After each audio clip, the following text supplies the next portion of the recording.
పలాస మండలం పంచాయతీ విజ్ఞాన శాఖ అధికారి రత్న నవభారత రాజ్యాంగ నిర్మాత డాక్టర్ బిఆర్ తెలంగాణ రాష్ట్ర అసెంబ్లీ పార్టీ జిల్లా నాయకులు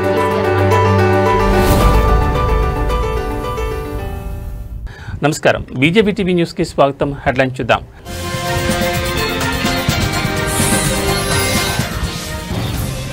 ఏపీ రాజకీయాల్లో కీలక పరిణామం. లోకేష్ తో భేటీ కానున్న వంగవీటి రాధాకృష్ణ.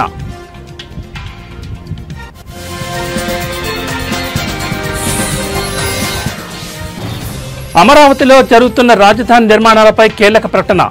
సిఆర్డీఏ భవన నిర్మాణ పనులు పరిశీలించిన మంత్రి నారాయణ.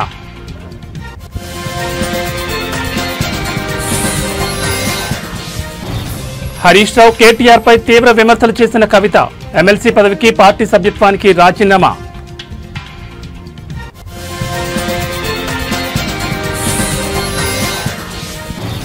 కవితను పార్టీలో చేర్చుకునేది లేదన్న బీజేపీ.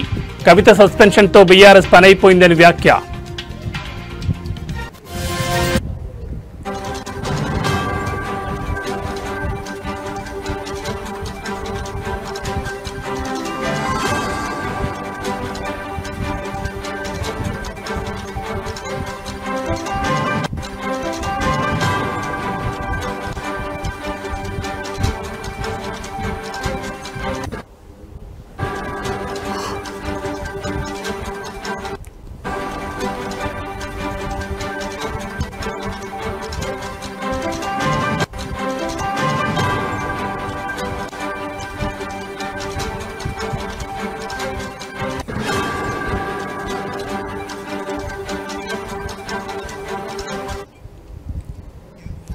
బులెటిన్లో బ్రేకింగ్ న్యూస్ చూస్తున్నాం. ఆంధ్రప్రదేశ్ రాజకీయాల్లో కీలక పరిణామం చోటు చేసుకోబోతోంది. మంత్రి నారా లోకేష్, ప్రముఖ నేత వంగవీటి రాధాకృష్ణ ఈరోజు సమావేశమవుతున్నారు. సుమారు 11 నెలల విరామం తర్వాత ఈ ఇద్దరు నేతలు భేటీ అవుతుండటంతో ఈ సమావేశం మనకు ఉన్న అజెండా ఏమిటనే దానిపై రాజకీయ వర్గాల్లో తీవ్ర ఉత్కంఠ నెలకొంది. నారా లోకేష్ కార్యాలయం నుంచి వచ్చిన పిలుపు మేరకు వంగవీటి రాధా ఈ సమావేశానికి హాజరవుతున్నారు. ఇందుకోసం ఆయన హైదరాబాద్ నుంచి విజయవాడకు బయలుదేరి వెళ్లారు. ఇటీవల జరిగిన సార్వత్రిక ఎన్నికల్లో వంగవీటి రాధా తెలుగుదేశం, జనసేన, బీజేపీ కూటమి అభ్యర్థుల విజయానికి విస్తృతంగా ప్రచారం చేసిన విషయం తెలిసిందే. తనకు టికెట్ కేటాయించకపోయినా రాష్ట్ర వ్యాప్తంగా పలు నియోజకవర్గాల్లో పర్యటించి కూటమికి మద్దతుగా నిలిచారు.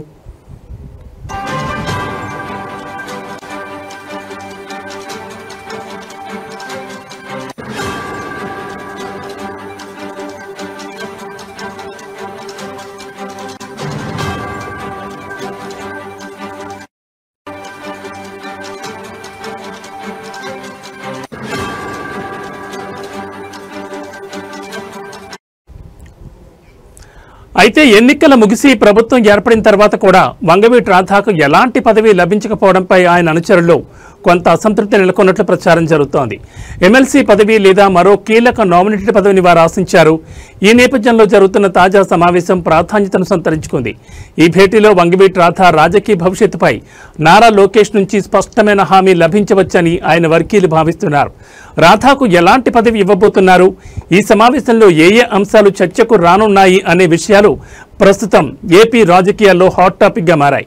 ఈ భేటీ తర్వాత రాధా రాజకీయ ప్రస్థానంపై ఒక స్పష్టత వచ్చే అవకాశం ఉందని విశ్లేషకులు అంచనా వేస్తున్నారు.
బులెటిన్లో మరో బ్రేకింగ్ న్యూస్ చూస్తున్నాం. ఎన్డీఏ ప్రభుత్వం ప్రజలకిచ్చిన ప్రతి హామీని 15 నెలల్లోనే అమలు చేసిందని, అందుకే సూపర్ 6 పథకాలు సూపర్ హిట్ అయ్యాయని నాయకులు స్పష్టం చేశారు. ఈ సందర్భంగా అనంతపురంలో ఈ నెల 10వ తేదీన భారీ బహిరంగ సభ నిర్వహించనున్నారు. సూపర్ 6 సూపర్ హిట్ పేరుతో నిర్వహించే ఈ సభకు భూమి పూజ జరిగింది. ఈ సభకు 3.50 లక్షల మంది ప్రజలు హాజరవుతారని నిర్వాహకులు ఆశాభావం వ్యక్తం చేస్తున్నారు.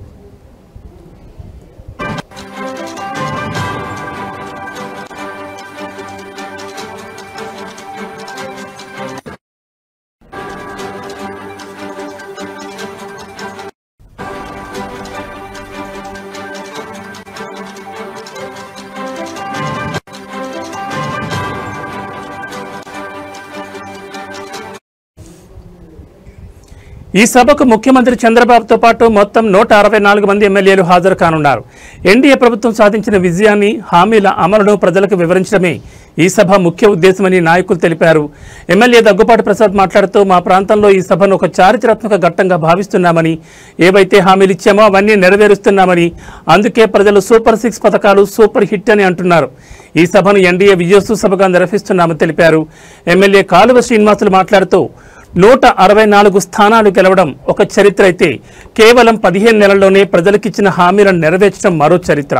ప్రజా సంక్షేమే ధ్యేయంగా ఎన్డీఏ పాలన సాగుతోందని పేర్కొన్నారు. ఈ సభ ద్వారా ప్రభుత్వం చేసిన పనులను ప్రజలకు మరింత దగ్గరగా తీసుకెళ్లే ప్రయత్నం చేస్తున్నామని ఆయన అన్నారు. ఈ సభ ఏర్పాట్ల కోసం నాయకులు, కార్యకర్తలు తీవ్రంగా కృషి చేస్తున్నారు. ఈ సభ విజయవంతమైతే ప్రభుత్వం ప్రజల మన్ననలను మరింతగా పొందుతుందని వారు ఆశిస్తున్నారు.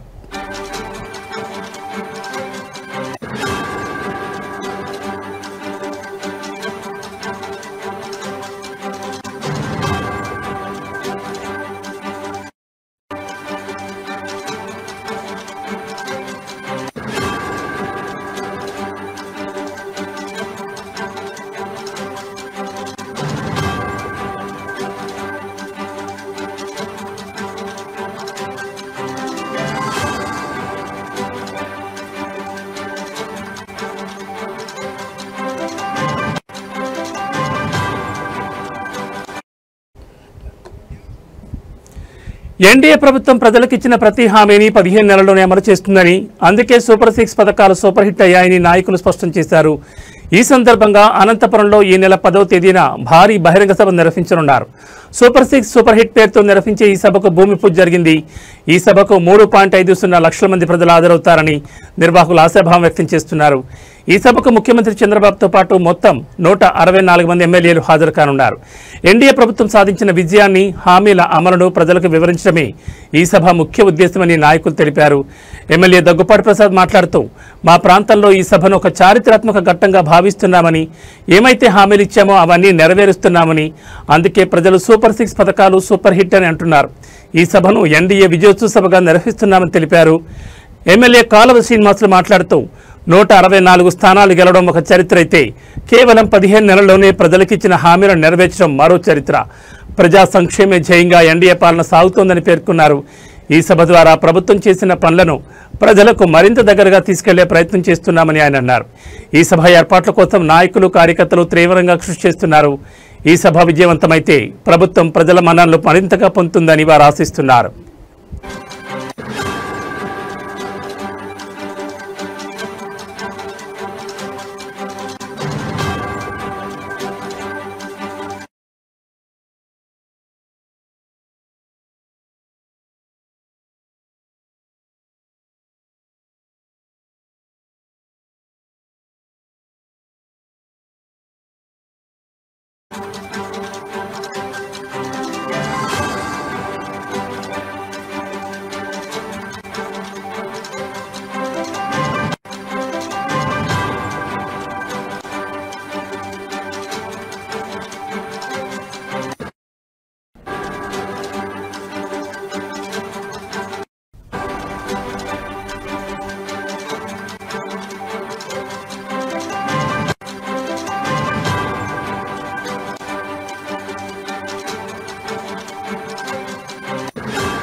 బులెటిన్లో మరో బ్రేకింగ్ న్యూస్ చూస్తున్నాం. అమరావతిలో జరుగుతున్న రాజధాని నిర్మాణాలపై మంత్రి పొంగూరు నారాయణ కీలక ప్రకటన చేశారు.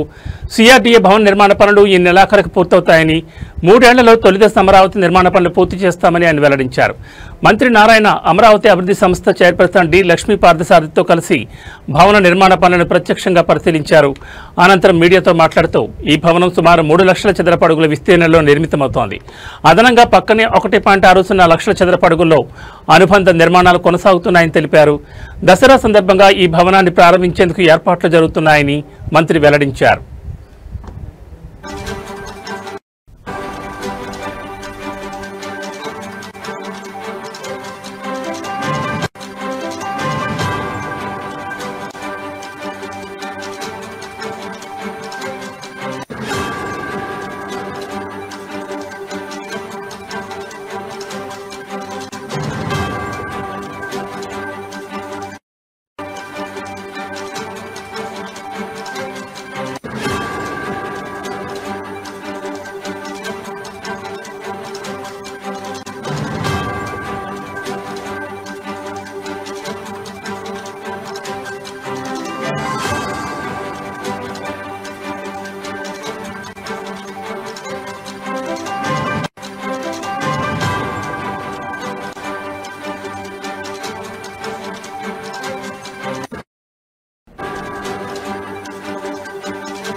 రెండు 2014-19 మధ్యనే ఈ భవన నిర్మాణం పూర్తయినప్పటికీ తర్వాత వచ్చిన ప్రభుత్వం పనులను నిలిపివేసిందని ఆయన ఆరోపించారు. ఇప్పుడు మళ్లీ టెండర్లు పిలిచి మిగిలిన పనులను పూర్తి చేస్తూ అమరావతిని వేగంగా అభివృద్ధి చేస్తున్నామని మంత్రి నారాయణ స్పష్టం చేశారు. కొంతమంది కావాలని అమరావతిపై దుష్ప్రచారం చేస్తున్నారని మంత్రి తీవ్ర ఆగ్రహం వ్యక్తం చేశారు. కొండవీటి వాగులో నీటిని చూపుతూ వైసీపీ నేతలు అసత్య ప్రచారం చేస్తున్నారు. వాస్తవంగా వాగులోని అడ్డంకులను తొలగించాం. భవిష్యత్తులో ఎంత పెద్ద వర్షం వచ్చినా అమరావతిలో నీరు నిలిచే అవకాశమే లేదని స్పష్టం చేశారు. వరద నివారణ కోసం రిజర్వాయర్లు, గ్రావిటీ కెనాల్స్ నిర్మాణం వేగంగా కొనసాగుతున్నట్లు తెలిపారు. అమరావతిలో ప్రభుత్వ ఉద్యోగుల కోసం నిర్మిస్తున్న నివాస భవన సముదాయాలు వచ్చే ఏడాది మార్చి నాటికి సిద్ధమవుతాయని తెలిపారు. అలాగే 3 ఏళ్లలో అమరావతిలో తొలి దశ నిర్మాణం పూర్తయ్యేలా ప్రణాళికాబద్ధంగా పనిచేస్తున్నామని మంత్రి నారాయణ పేర్కొన్నారు.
బులెటిన్లో మరో బ్రేకింగ్ న్యూస్ చూస్తున్నాం. రాష్ట్రంలో యూరియా కొరతపై మాజీ మంత్రి కాకాని సంచలన వ్యాఖ్యలు చేశారు.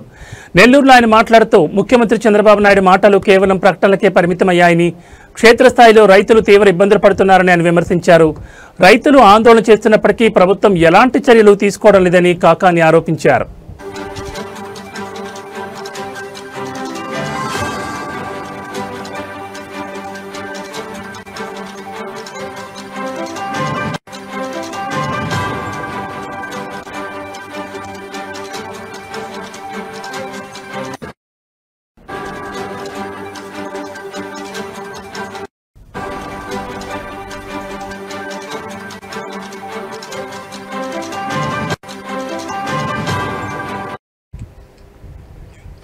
యూరియా కొరతపై టీడీపీ నేత అచ్చెన్నాయుడు చేసిన వ్యాఖ్యలపై కాకాని తీవ్రంగా మండిపడ్డారు. రైతులు ఎదుర్కొంటున్న సమస్యలు అచ్చెన్నాయుడుకు మామూలు విషయంగా అనిపిస్తున్నాయని, రైతులు క్యూలో నిలబడితే తప్పేంటని ఆయన అవమానకరంగా మాట్లాడడం దారుణమని కాకాని పేర్కొన్నారు. రైతు ప్రయోజనాలను పణంగా పెట్టి ప్రైవేట్ డీలర్లకు యూరియాను ఎందుకు ఇస్తున్నారని ఆయన ప్రశ్నిస్తున్నారు.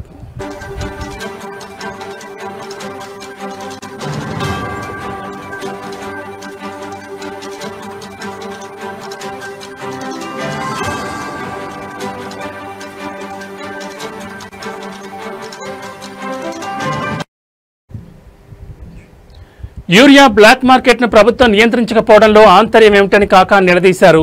యూరియా పేరుతో భారీ స్కామ్ జరిగిందని, దాదాపు 200 కోట్ల మేర చేతులు మారాయని ఆయన ఆరోపించారు. ప్రస్తుతం 270 ఉండాల్సిన యూరియా బస్తా 400 నుంచి 600 వరకు అమ్ముడవుతోందని ఆయన చెప్పారు. రైతులకు సకాలంలో యూరియా అందించడంలో ముఖ్యమంత్రి చంద్రబాబు విఫలమయ్యారని, ఈ విషయంపై ప్రజలకు సమాధానం చెప్పాలని కాకాని డిమాండ్ చేశారు.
బులెటిన్లో మరో బ్రేకింగ్ న్యూస్ చూస్తున్నాం. బీఆర్ఎస్ ఎమ్మెల్సీ కవితను భారతీయ జనతా పార్టీలో చేర్చుకునే ప్రసక్తే లేదని ఆ పార్టీ రాష్ట్ర అధ్యక్షుడు రామచంద్రరావు స్పష్టం చేశారు.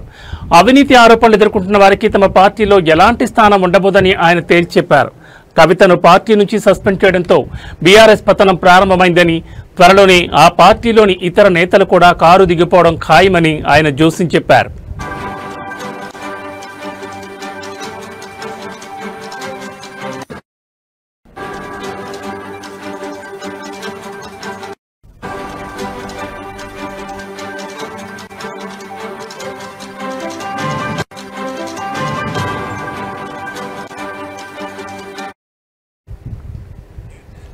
నిన్న నల్గొండ జిల్లా గొండ్రాంపల్లిలో నిర్వహించిన తెలంగాణ విమోచన దినోత్సవ కార్యక్రమంలో రామచంద్రరావు పాల్గొన్నారు. అమరవీరుల కుటుంబాలను సన్మానించిన అనంతరం ఆయన మాట్లాడారు. దోచుకున్న సొమ్ము పంపకాల విషయంలో తేడాలు రావడంతోనే కేసీఆర్ కుటుంబంలో గొడవలు మొదలయ్యాయని, వారి కుటుంబ పంచాయతీ ఇప్పుడు రోడ్డున పడిందని ఆరోపించారు. కవిత చేసిన వ్యాఖ్యలతో బీఆర్ఎస్లో జరిగిన అవినీతి బట్టబయలైందని అన్నారు.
బులెటిన్లో మరో బ్రేకింగ్ న్యూస్ చూస్తున్నాం. బీఆర్ఎస్ పార్టీ నుంచి సస్పెన్షన్ గురైన కేసీఆర్ తనయ కవిత సంచలన ప్రకటన చేశారు. ఎమ్మెల్సీ పదవికి బీఆర్ఎస్ పార్టీ ప్రాథమిక సభ్యత్వానికి రాజీనామా చేస్తున్నట్లు ఆమె ప్రకటించారు. హైదరాబాద్లోని జాగృతి కార్యాలయంలో నిర్వహించిన మీడియా సమావేశంలో ఆమె ఈ మేరకు తన నిర్ణయాన్ని వెలువరించారు. తన రాజీనామా లేఖను మీడియా ముఖంగా చూపించారు.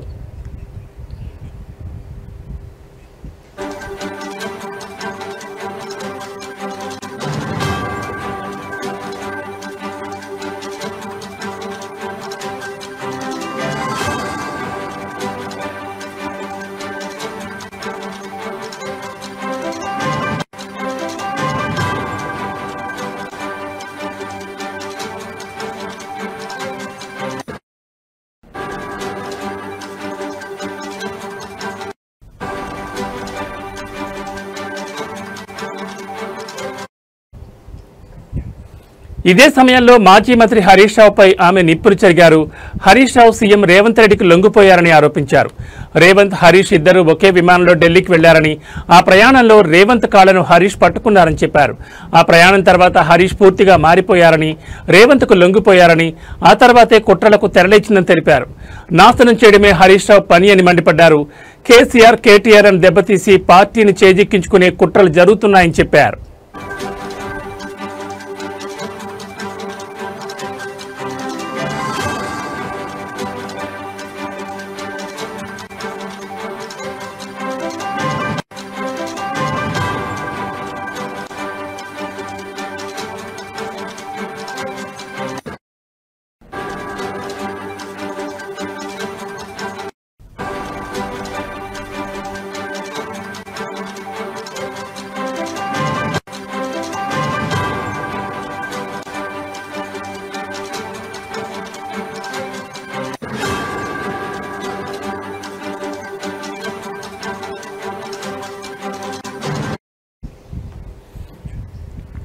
సంతోష్ రావు చేసిన పనుల వల్ల బీఆర్ఎస్ కు చెడ్డ పేరు వచ్చిందని కవిత అన్నారు. కూరలో ఉప్పు చెప్పులు రాయి వంటి వాడు సంతోష్ అని తీవ్ర వ్యాఖ్యలు చేశారు. హరీష్ రావు ట్రబుల్ షూటర్ కాదని బబుల్ షూటర్ అని విమర్శించారు. ఆయనే సమస్యను సృష్టించి ఆ సమస్యను ఆయనే పరిష్కరించినట్లు బిల్డప్ ఇస్తారని దుయ్యబట్టారు. రేవంత్ రెడ్డి కూడా ఎప్పుడు కేసీఆర్, కేటీఆర్లనే టార్గెట్ చేస్తారని, హరీష్ రావును ఒక్క మాట కూడా అనరని కవిత అన్నారు.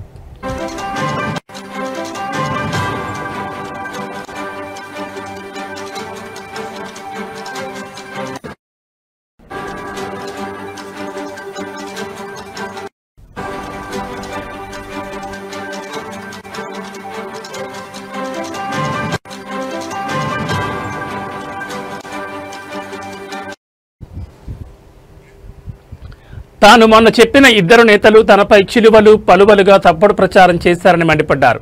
తనపై కుట్రలు జరుగుతున్నా, తనపై దుష్ప్రచారం జరుగుతున్నా కేటీఆర్ పట్టించుకోలేదని ఆవేదన వ్యక్తం చేశారు. పార్టీ వర్కింగ్ ప్రెసిడెంట్గా ఉన్న కేటీఆర్ను తనపై ప్రచారాన్ని ఆపాలని ఒక చెల్లెలిగా కోరినా ఆయన స్పందించలేదని చెప్పారు. తనపై తప్పుడు ప్రచారం జరుగుతున్నా వర్కింగ్ ప్రెసిడెంట్ స్పందించరా అని ప్రశ్నించారు. తనను టార్గెట్ చేసి 103 రోజులైనా కేటీఆర్ అడగరా అని విమర్శించారు. తనపై కుట్రలు జరుగుతుంటే మీరేం చేశారన్నా అని సూటిగా అడుగుతున్నానని కవిత చెప్పారు.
బులెటిన్లో మరో బ్రేకింగ్ న్యూస్ చూస్తున్నాం. వచ్చే జీహెచ్ఎంసీ ఎన్నికల్లో రిపబ్లికన్ పార్టీ ఆఫ్ ఇండియా కీలక భూమిక పోషించబోతోందని ఆ పార్టీ రాష్ట్ర అధ్యక్షుడు ప్రొఫెసర్ గాలి వినోద్ కుమార్ అన్నారు. ఈ మేరకు తార్నాకలోని ఆ పార్టీ రాష్ట్ర ప్రధాన కార్యాలయంలో ఏర్పాటు చేసిన విలేకరుల సమావేశంలో ఆయన మాట్లాడుతూ జీహెచ్ఎంసీలో పార్టీని బలోపేతం చేసేందుకు కమిటీలను ఏర్పాటు చేస్తున్నామని చెప్పారు. బడుగు బలహీన వర్గాలు, ముస్లిం మైనార్టీల అభ్యున్నతి కోసం వచ్చే జీహెచ్ఎంసీ ఎన్నికలతో పాటు జూబ్లీహిల్స్ నియోజకవర్గంలో జరగబోయే ఉప ఎన్నికలో లౌకికవాద పార్టీలతో కలిసి రిపబ్లికన్ పార్టీ ఆఫ్ ఇండియా పోటీ చేస్తుందని స్పష్టం చేశారు.